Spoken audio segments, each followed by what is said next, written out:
Hello everyone, Bashar here. So today Forge Pass for Season 7 was released, and in this video I will try to help you to decide if it's worth purchasing it or not. Of course, if you are free to play and not buying anything on principle, you are obviously free to keep that up, but if you are investing a little in the game, and as you can see I have bought it already.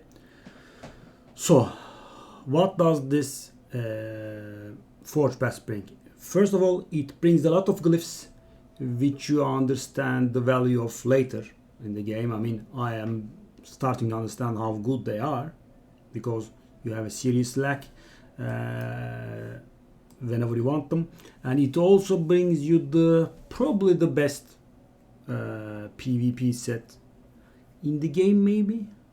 It's that good. I mean, it's in top 3 somewhere for sure, because what it does is that it gives you a 30% shield on everyone, and the 30% shield that it applies is actually the wearer's HP. So you can grab a champion like Pythian, like Mountain King, with huge amounts of HP, and it gives 30% of that champion's HP to everyone as a shield, right? So for example, if you have a 100k Pythian, that means you get a 30k protected shield on everyone, and that's very good for protecting your weaker nukers, right? It's extreme, and it's also protected, so Madame cannot help them out. The shield buff cannot be taken from you, and it also heals the wearer by 10% every turn, which is not very meaningless, because the thing is, the champion that wears it has to have a huge amount of HP, right? As I said, let's say, I mean, this is an obscene gear level, but let's say 150k Mountain King, and that means 45k protected shield on everyone and 15,000 regen per turn. So the set is extreme, and the gold pass doesn't give you only a full 6-star legendary set, but also the means to craft like 200 extra. So what you get out of your $20 is you get the opportunity to craft around 200 more of Bolster set, 5 and 6 stars, and you get a lot of glyphs out of it. You get a lot of silver out of it, like around 10 million or so, maybe a little lower. Let's take a look. 1 million, 1.5, 2, maybe 7 million then, 2.5.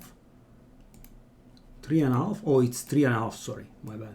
But let me tell you that it actually comes to at least 10 million more, because the thing is, you see this, right? The 10% XP. That 10% XP is not only 10% XP, but also 10% silver.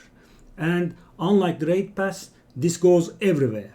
You do dragon, you get 10% XP, 10% silver, blah blah, and it stacks up to 5 times. So the moment you get the gold pass, you get 10% XP and 10% silver from all battles, and that stacks with raid pass as well. And in the second week, if you do everything, you get access to weekly challenges for additional XP and additional Magi Steel. You get access to another 10%, going up to 20 each.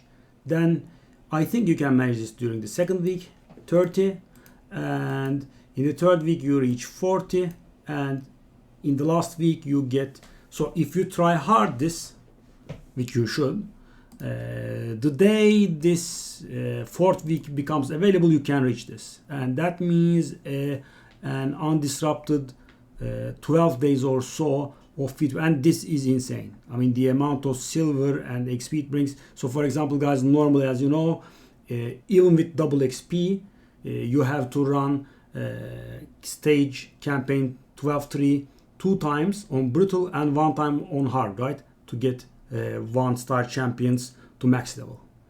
And with raid card plus Forge Pass, it can be done in 2 runs only. So you only do 2 runs, 16 energy, your 1 stars are level 10, and you also earn 38k in raw silver. And so it adds up a lot. This is very good. And all in all, there are some 6-star glyphs as well. As you can see, there are some 6-star legendary ores, so you can reroll this set.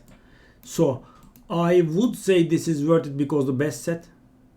I mean, Instinct, last season was Instinct, and I'm not going to say Instinct was bad, but Instinct is not strictly better than Savage, right? Because even though it adds 12% speed, it also bypasses the defense by 5% less. Savage bypasses 25% of the target's defense, and Instinct bypasses 20% of the target's defense and gives you 12% speed. So it's not strictly better.